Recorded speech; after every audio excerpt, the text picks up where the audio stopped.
Hello everyone, I welcome you all to my channel. और आज की वीडियो में I will be discussing the certified copies of mine of the subject auditing and assurance. So इस subject में मेरा overall score 82 था और जिसमें से 70 मार्क्स में से मेरे 54 आए थे डिस्क्रिप्टिव पार्ट में और 28 मार्क्स एमसीक्यूज़ के अंदर। सो पहला जो पार्ट आता है वो आता है कि मैंने क्या स्टार्टिंग से ही मतलब फर्स्ट क्वेश्चन से सीधी से अटेम्प्ट किया था, ऐसा कुछ नहीं था। मैंने क्वेश्चन नंबर 2 से स्टार्ट किया था अपना आंसर। और as you can see question number 2A है ये। और इसमें ना मैंने स्टार्ट किया है, ये आप देख सकते हो, this is your the statement from the question itself. और अगर स्टेटमेंट नहीं होती थी क्वेश्चन के अंदर, अगर वो सीधा ही क्वेश्चन हुआ करता था, तो I use to write some definition और लाइंस जो हमारे स्टडी मटेरियल के अंदर दी हुई है, तो वो उससे आप स्टार्ट कर सकते हो and then you can move further with the question asked. जैसे सैम्पलिंग रिस्क से रिलेटेड कुछ था तो वो मैंने लिखा हुआ है और सारे कीवर्ड्स मैंने ये हाईलाइट करके रखे हुए हैं, सारे कीवर्ड्स मैंने हाईलाइट किए हैं। और I have divided the whole answer into points and sub points, ताकि टीचर के लिए ये स्टोरी की तरह ना हो कि पैरा मैंने पूरा लिख रखा है। सो इस तरीके से मैंने आंसर किया था। और पहले ही आंसर में यू कैन सी कि ये कटा पीटी भी हो गई है, काटी पीटी। तो फिर लेकिन ये इतना क्लैरिटी के साथ है ना कि ये आंसर गंदा नहीं लग रहा देखने में, ये पेज। तो वो चीज़ आपको ध्यान रखनी है कि आप एक लाइन बस खींच दो काटने के लिए, ताकि आंसर ना गंदा दिखे। आगे ये आंसर मैंने कंटिन्यू कर रखा है और इस तरीके से मैंने अटेम्प्ट किया है।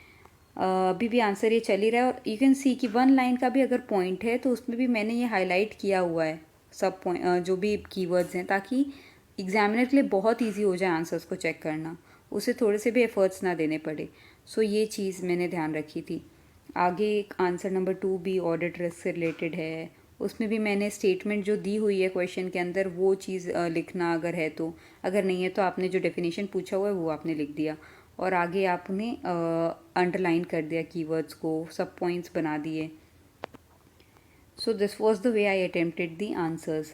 और एक आंसर ख़त्म होने के बाद I have left the page अगर बचा है तो, और मैंने नेक्स्ट आंसर नेक्स्ट पेज से ही स्टार्ट किया हुआ है। 2C है, ये स्टार्ट हुआ है आंसर। इसके अंदर देख सकते हो पहला स्टेटमेंट है, the following are the factors, फिर है उसके बाद मैंने सारे पॉइंट्स लिखे हैं। One thing I would like to mention here is कि मैंने, यू कैन सी, मैंने नंबर 1 2 3 4 ऐसे नहीं लिखा है, मैंने पॉइंट्स को एरो के थ्रू दिखाया है, ताकि अगर सारे पॉइंट्स मेरे को नहीं ध्यान आते हैं तभी तो नंबर ऑफ पॉइंट्स ना एग्जामिनर जज कर पाए कि 8 नंबर का क्वेश्चन है तो 8 पॉइंट्स लिखे हैं कि नहीं, या ऐसा कुछ। आई डोंट नो एग्जैक्टली क्या माइंडसेट होती है वाइल चेकिंग, बट मेरे हिसाब से जो अंडरस्टैंडिंग थी कि ऐसा ना लगे कि मैंने कम पॉइंट्स लिखे, इसलिए I use to use arrows rather than the exact numbers. So ऐसे करके मैंने अपना आंसर लिखा। एग्जाम्पल जिधर याद था उधर एग्जाम्पल भी लिखा है। और आगे भी मैंने ऐसे ही statement and then following ways ऐसे ऐसे करके आंसर लिखा हुआ है। यू कैन सी हेयर कि यहाँ पे टिक है और यहाँ क्रॉस है, यानी कि आपको ऐसा नहीं है कि कोई अगर अपने गलत आंसर लिखा हुआ है तो पूरा ही मार्क्स कटेगा। आपने उसमें जितने सही पॉइंट्स मिले उसमें आपको मार्क्स मिलेंगे और गलत वाले के नहीं मिलेंगे। तो ये चीज़ होती है। उसके बाद एक पेज शायद ये बच गया था तो क्रॉस हो रखा है। आगे आते हैं क्वेश्चन नंबर 4A पे। तो ये क्वेश्चन जो है, ये क्वेश्चन इसमें भी मैंने सब पॉइंट्स ऐसे दिखा रखे और अंडरलाइन की है, काटा पीटी भी है, लेकिन क्लैरिटी है चीज़ों में। मेरी राइटिंग उतनी अच्छी नहीं है but still it is very much legible, तो दैट इज़ इम्पॉर्टेंट। ऐसे करके ये आंसर ख़त्म हुआ है। And then 4B। तो ऐसे ही मैंने सारे आंसर्स किए हैं। If you want you can refer my answers question paper को देख के and you can get some idea of how to represent. I am not saying कि this is the best presentation, but एक idea लेने के लिए you can refer it. ये देखिए मैंने इस आंसर के अंदर कीवर्ड्स तो अंडरलाइन किए हैं, लेकिन जो मेन पॉइंट है आंसर का, जिस पे मेरे को फोकस डालना है एग्जामिनर का, उसको मैंने एक ही बॉक्स के अंदर डाल रखा है। सो ये आप कर सकते हो। एंड एक और पॉइंट है जो आई will be telling you in the next question. मैंने सारे क्वेश्चन में एग्जाम्पल्स याद रखे हैं, अगर एग्जाम्पल स्टडी मटेरियल में कोटेड था तो, ताकि लेंथ बस रेलेवेंट पॉइंट से ही बढ़े। अब एक चीज़ है कि मैंने ना आंसर नंबर जब भी था उसको बॉक्स के अंदर डाला। आंसर 4D को मैंने बॉक्स में रखा है ताकि एग्जामिनर को ढूंढना ना पड़े कौन सा आंसर वो चेक कर रहा है। जहाँ गलत है वहाँ मार्क्स नहीं भी मिले हैं। सो आगे बढ़ते हैं। This is 5A। This was like case जैसा क्वेश्चन, तो मैंने पूरा केस वेस लिखा है एंड देन आंसर लिखा हुआ है। और इसमें जहाँ जो पॉइंट्स मैच किए होंगे उनके जो सजेस्टेड आंसर्स हैं उसमें मेरे को मार्क्स मिले हैं, अननेसेसरी पॉइंट्स पे मार्क्स नहीं मिले हैं। आगे बढ़ते हैं। Question number 5B। This was a case study question, और देखो इसमें मैंने ऑप्शन नंबर 2 सेलेक्ट किया था। इसके अंदर भी ऑप्शन थे, तो उसमें मैंने ऑप्शन 2 सेलेक्ट किया, तो मैंने वो लिख दिया। एग्जामिनर को कोई एफर्ट लगे ही ना कि भाई कौन सा क्वेश्चन वो चेक कर रहा है। उसके बाद ये केस स्टडी क्वेश्चन था, तो मैंने सबसे पहले एप्लीकेबल प्रोविजंस लिखा, उसके अंदर भी मैंने हाईलाइट कर रखा है चीज़ों को। एंड देन मैंने फैक्ट्स ऑफ द केस लिखा, देन कंक्लूजन लिखा, कंक्लूजन में भी हाईलाइट किया है कीवर्ड्स को। So you have to make the paper as easy as possible for the examiner to check, ताकि उसे दिक्कत ना हो, वो खुशी से आपका पेपर चेक कर दे और आपको वो आंसर्स पहले अटैम्प्ट करने हैं जो आपको अच्छे से आते हैं। ये मैंने आगे का आंसर है जो भी क्वेश्चन का, ये मैंने बॉक्स में भी आंसर को रिप्रेजेंट किया हुआ है। और ये क्वेश्चन नंबर 5, इसमें भी जो आंसर सही थे उसके मार्क्स मिले हैं, जो पॉइंट सही नहीं थे उसके मार्क्स नहीं मिले हैं।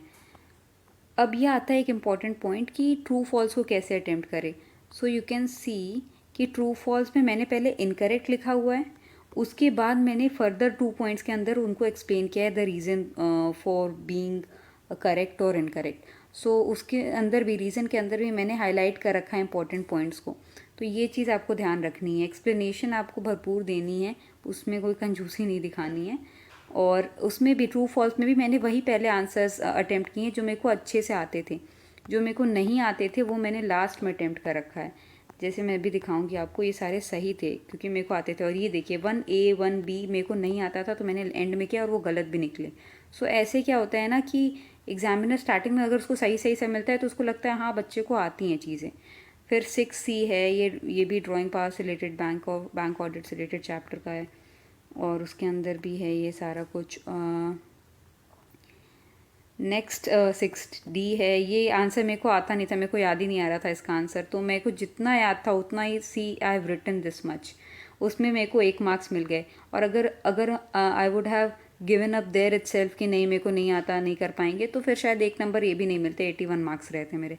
तो कभी भी गिव अप ना करो, जितना याद आए उतना लिखो, या जितना आप लिख सकते हो उससे रिलेटेड वो लिखो, तो जो भी आंसर आपका मैच करेगा उसका 1 नंबर तो मिल ही जाएगा। तो वो पॉइंट आपको ध्यान रखना चाहिए कि अटेम्प्ट सब कुछ करना चाहिए। 6B again this was may be irrelevant, मैंने ये सब लिखा है इसलिए मार्क्स नहीं मिला। इररिलेवेंट चीज गलत नहीं है वो, लेकिन वो इररिलेवेंट है as per the question asked, वो इररिलेवेंट है इसीलिए उस पर मार्क्स नहीं मिले। रिलेवेंट ये हिस्सा था परफॉर्मेंस ऑडिट, तो उस पर मेरे को मार्क्स मिले। तो this was the paper 6A, ये लास्ट क्वेश्चन है, मे बी लास्ट आंसर है, एप्लीकेबल प्रोविजंस एंड ऑल, और ये सारा गिवन केस का जो भी। तो यू कैन सी मैंने पूरा 40 पेजेस हैं इसमें, बार कोड और जो छूटे, मतलब आप मान लो 35-36 पेजेस का मेरा पूरा आंसर था। मैंने अच्छे से सफाई से लिखा, मैंने कंजूसी नहीं दिखाई है in using the answer sheet. और आई स्कोर्ड ट्रू फॉल्स में 8 out of 14, 12 out of 14 in descriptive question 2, 3 मैंने ऑप्शनल वाला था तो नहीं किया था, 4th में 14 आया है, फुल मार्क्स आए हैं, 5 में 13 मिला है 14 में से, और 6 में 7 मिला है 14 में से। तो I have got full marks also in some of the descriptive questions. So इससे पता चलता है कि इट इज़ नॉट दैट कि ऑडिट में मार्क्स नहीं मिलते हैं। If you write the right points, right words, so आपको मार्क्स मिलेंगे। MCQs का मैंने बता दिया आपको। So this was all. I am not saying this is the best presentation, but you can obviously refer it. अगर आपको लगता है कि आपके कोई पॉइंट्स मिसिंग थे, you can implement the same. और मैंने इसके बाद भी आगे जो पेपर्स हैं उस पर आई will be making the video on the certified copies I have got, और आई होप कि आपको थोड़ी हेल्प मिली होगी इससे। मैंने और भी वीडियोस बनाए हैं, please check them out related to the subject strategies and mistakes and all, वो आप देखो and please share it with your friends, और लाइक एंड सब्सक्राइब प्लीज़ कर देना। आई हैव सीन कि बहुत लोग सब्सक्राइब नहीं हैं, व्यूज़ तो आ रहे हैं लेकिन सब्सक्रिप्शंस उतने नहीं हैं, तो प्लीज़ सब्सक्राइब कीजिएगा चैनल को and motivate me to make more videos for you all. That is all the best for your upcoming examination.